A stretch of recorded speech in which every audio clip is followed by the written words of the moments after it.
Good morning, good morning, good morning, guys. My name is Sean Dexter. And I welcome you to the Mango Grove for your daily analysis video. In today's video, we'll be covering Tezos, XTZ, and yes, it's been a while, and it's been more so because we haven't really found a trade opportunity on Tezos, right? I know a lot of people like to kind of force a trade on an asset that they are fond of, and hey, that's not the Mango way, guys. That's not the stress-free way. The last thing you want is to be sitting in an asset that is moving towards the downside, and hey, sometimes it can be frustrating even if your asset is just going sideways, right? Especially when the overall market has been moving towards the upside aggressively. So Tezos, for the most part, has been underwhelming, has been disappointing. But recently, Tezos has piqued my interest, and more recently, Tezos has actually been showing some signs of life, showing some strong signs actually. And hey, it's beginning to really draw my attention. So in today's video, we'll be covering that, and we'll be looking at the Bitcoin pairing, because that's the first sign I'm looking for, guys. I want to see if an asset has been, at the very least, right, at the very least, outperforming Bitcoin, or begins to start showing signs of outperformance against Bitcoin.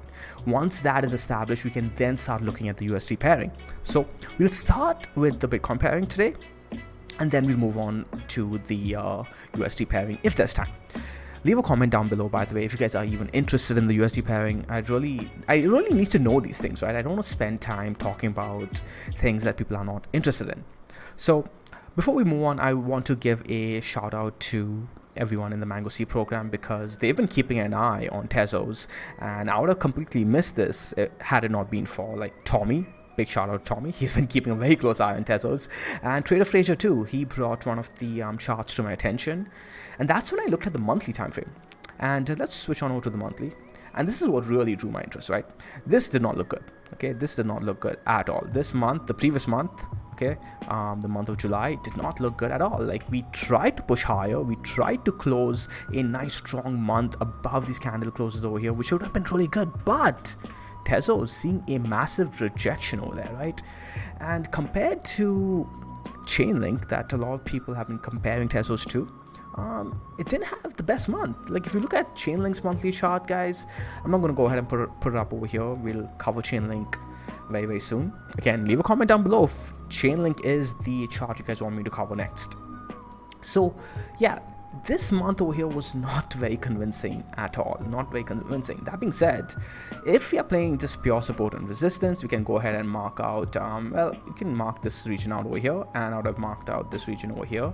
Okay, this would have been the more near time resistance. And then in terms of support, I'm going to go ahead and mark these guys over here, as well as this candle wick. Okay, so this is where it got really interesting for me.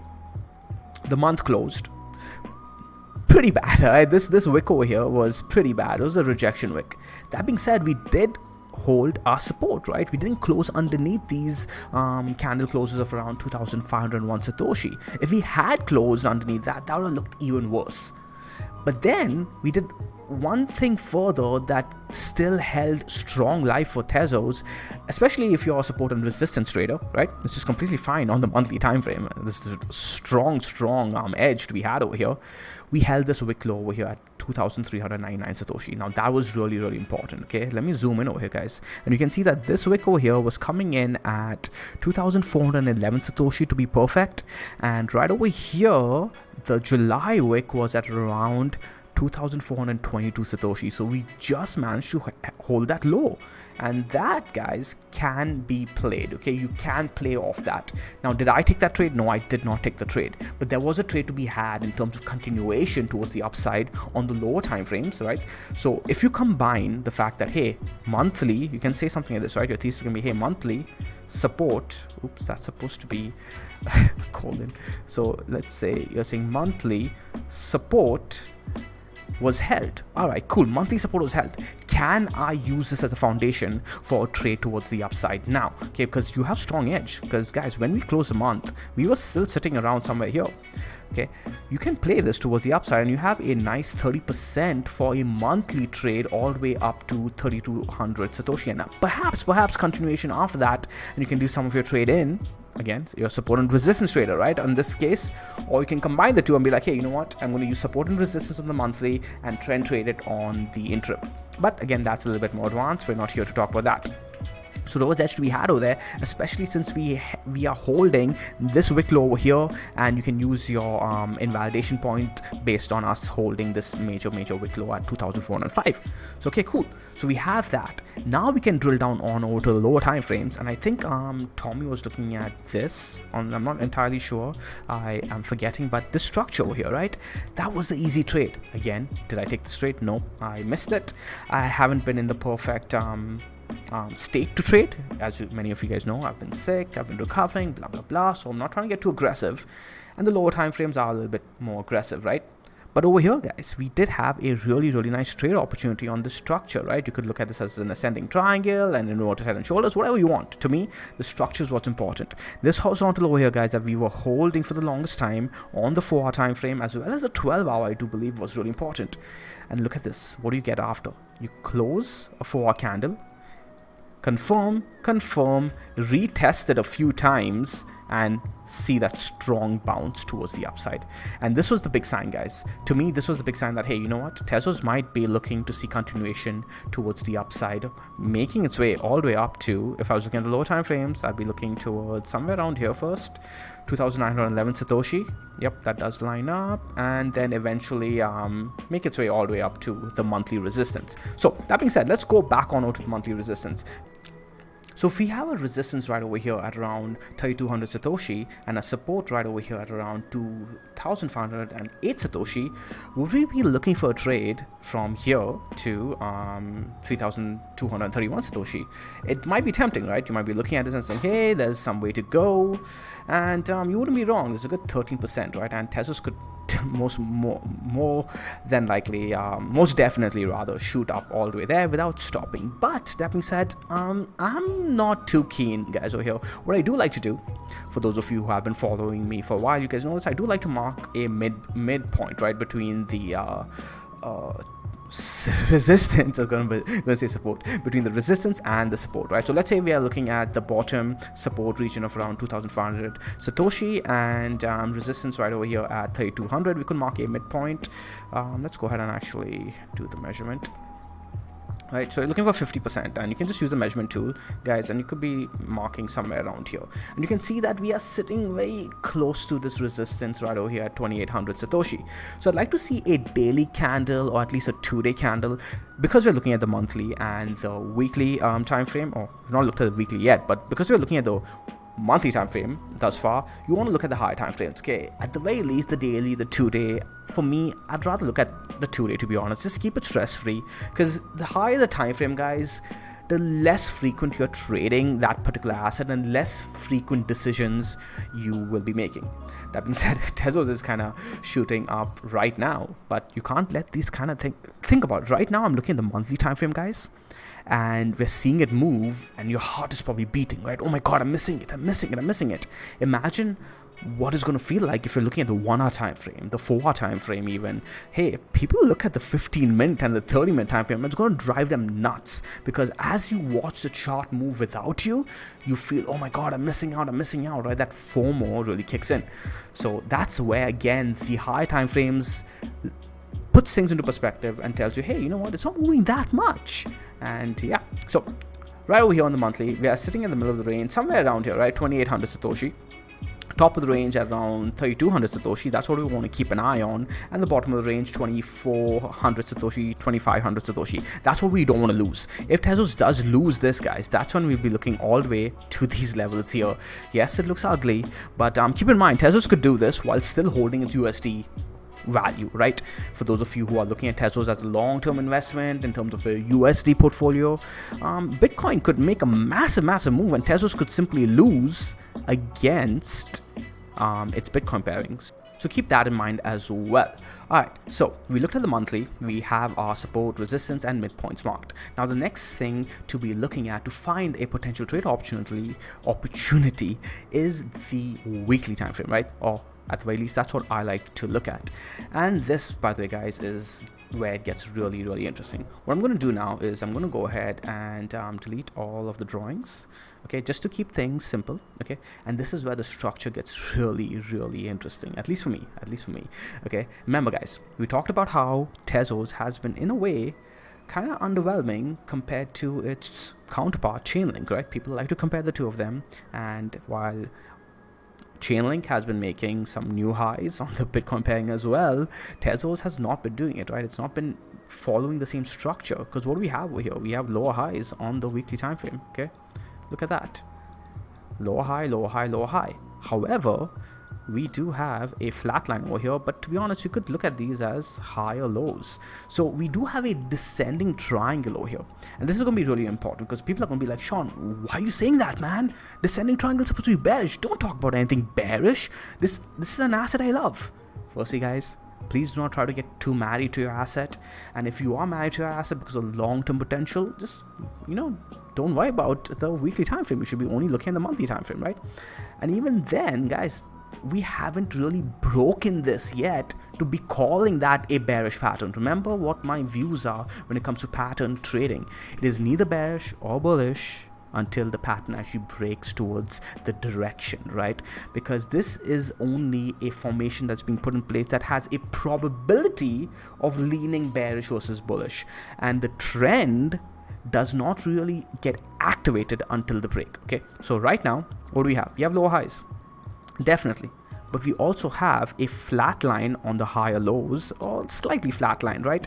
Because here's the thing guys, if you were to mark a support and resistance, or rather a support line on the weekly time frame, you'd be marking these candle closes right over here, right? And you can see how well this has been respected. Let me just go ahead and adjust that right over here, and you can see that, hey, we tested once, tested twice, and we're bouncing off. Wow, Tesla is actually bouncing as we speak. So hey, perhaps this video will be outdated by the time I publish it, but hey, nonetheless, it's going to be education for you guys to find the next opportunity, right? You don't have to be in every trade, guys.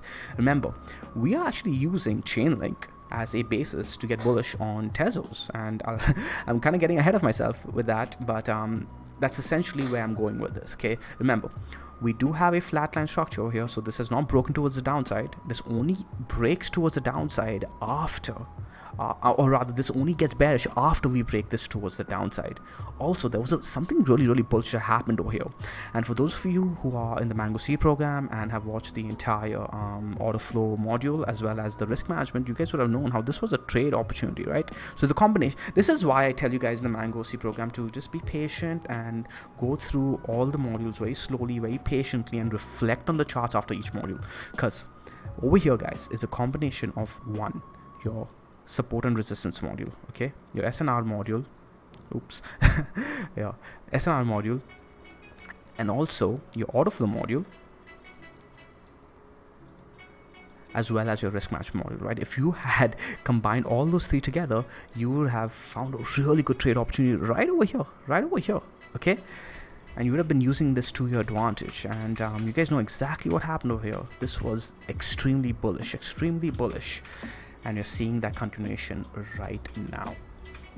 Now you don't need to, you don't need to be as aggressive with that, right? But again, that risk management module will keep you safe while getting aggressive. With that being said, even if you missed it and you saw this happen after, there was a trade that you could have played off over there. Okay, so on the weekly time frame, guys, we have our lower highs, yes, but we have our descending triangle-like structure being held. If this breaks towards the upside, and this may very well break to the upside, and I'm drawing this crudely, you can draw it however you want. You could use wicks, you could use candle closes. I'm using candle closes and wicks on this one. To me, it's the structure that matters, but to me, as soon as we start breaking weekly candles, or rather closing weekly candles above 3256 Satoshi, which lines up with our monthly, I do believe, hey, this is going to be looking a lot like how Chainlink would, right? In terms of making new weekly highs and monthly highs as well on a candle closing basis. So this is what I'm looking for, guys. And if Tezos actually does that, we can have a measured move that points towards, let's say we break somewhere around here, we'll be looking at a move all the way to 4023 Satoshi, which would be a Nice 60% move, 60% against the Bitcoin pairing.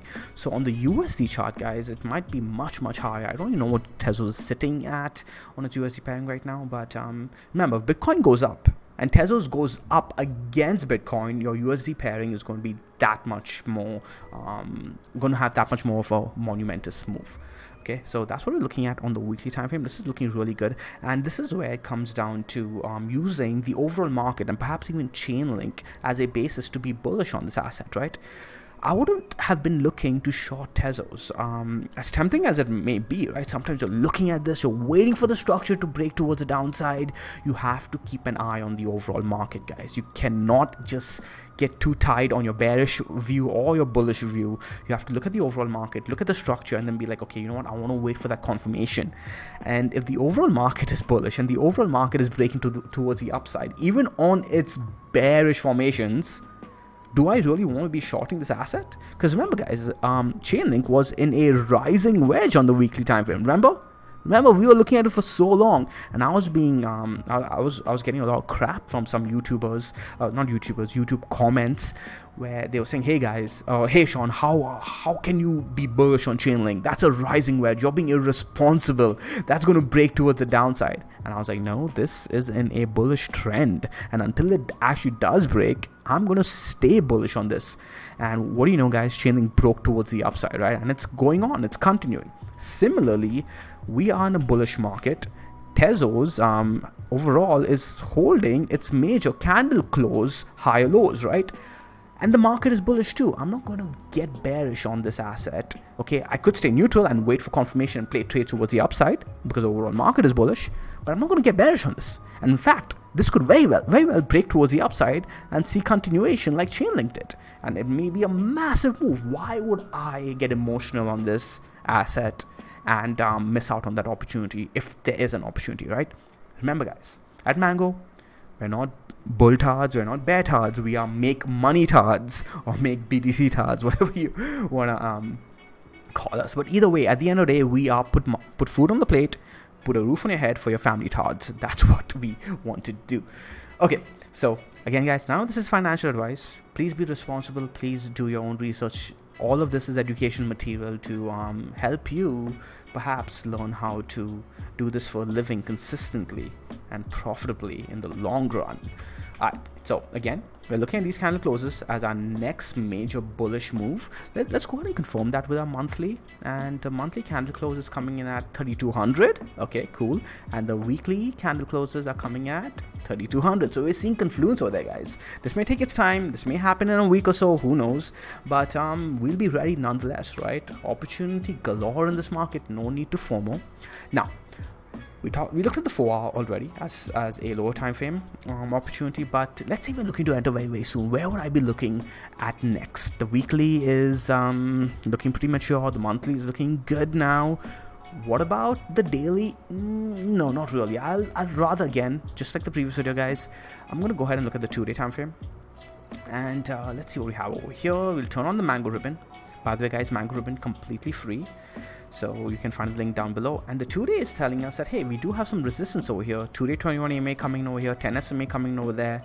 And let's see, if we do close candles above this zone over here, then we can look for continuation. It does line up with a horizontal over here too. No, the horizontal is a lot higher above the Tenkin and the Kijun. So if we're looking to actually take a really safe play, guys, and this also lines up with that 3,100, 3,200 region, right?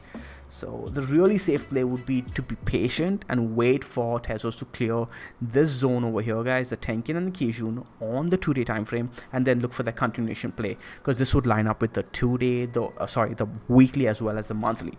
That being said, perhaps you put in a low over here and you could look for a more aggressive play. This would line up with this structure. You know what, let me go ahead and remove all the drawings over here so it gets easier for you guys to follow. Okay, so what am I looking for? One of two things. Either we start closing 2-day candles above the zone over here and we look for a structure like this, right? Or Tezos calms down a little bit against the Bitcoin pairing, puts in a high low over here compared to these guys, and then we see something like this. Okay, it could be either or, and you shouldn't get too emotional about this happening versus this. All your job is to capture a upside move without sitting to too much of a drawdown against you. In fact, as a trend trader, if you're doing it the mango way, the stress-free way, you want to be in profits almost immediately as soon as you get into your trade, right? You're okay with the trade pulling back on you once you are in profits, but you don't want to be sitting through a drawdown. At least if you're doing it the mango way, the stress-free way, the techniques that we teach, okay, you don't want to be sitting through a drawdown almost immediately. You don't like, that's just too stressful. I like, at least me, guys, I like to be in profits. I like my trade moving in a direction as soon as possible, and if I am to give back some profits, that's fine. I'm going for the bigger wins, but I don't like going into losses. I hate losses. I don't know about you guys, but I hate losses. All right, so is there anything more? Okay, so we talked about 2-day, weekly, monthly. We talked about the 4-hour structure too, if you guys caught that opportunity. Let's go ahead and just look at the daily, see if there's anything to be had over there. Okay, cool. So the daily, pretty interesting over here. We have taken some trades off this region, right? We've used the daily, 200 moving average, the 21 and the Tenkin to look for that upside move in the past. Came back, retested, put in a low high, and unfortunately broke down. Chainlink did this too, by the way, guys. But what did Chainlink do? Chainlink got picked up on its weekly levels, and Tezos is doing something very similar. So, it's getting more and more tempting, guys. So now, are we doing something similar? We're retaking the 21 EMA, the 200 moving average. The Tenkin Kijun, however, is still above head. It's not as easy as this one was. This one, we had the Kijun overhead, but not the Tenkin. Here we have the Tenkin, the Kijun, but we're retaking the 21 MA and the 200 MA. So perhaps you do something like this, put in a high or low in terms of a candle closing basis up on the 21 EMA and the 200 moving average. I want to see that hold, guys, and then we see that continuation play. Cool. So okay, let's do a quick recap. We're looking at a major region around 3200 Satoshi. Does line up with the daily too, with the zone over here. Okay, if you're looking at daily levels, guys, you'll be looking at around 3300 to 3500 as your first major zone. But remember, on the weekly time frame, okay, if you're keeping an eye on the higher time frames, the major win would be if we start closing candles about 3250. So yeah, 3300 would be a good round number, and then eventually closing candles above 3600 would be game on. Okay, that would be game on. But hey, on the flip side, you don't want to be losing this major level over here at around 2400 Satoshi. I really am not leaning towards that happening. I really think Tezos would hold that. The way it responded recently was a big tell. It may pull a chain link, might be just a little bit more delayed, but that's great, right? You don't want to be sitting, you don't want all the bullish assets moving together. If they can move one by one, that's opportunity, right? That's opportunity. But yeah, that's pretty much it. I hope you guys enjoyed this video. Throw a like, throw a subscribe. I'll see you guys in the next one. Until then, do the mango way, do it the stress-free way. I'll see you soon.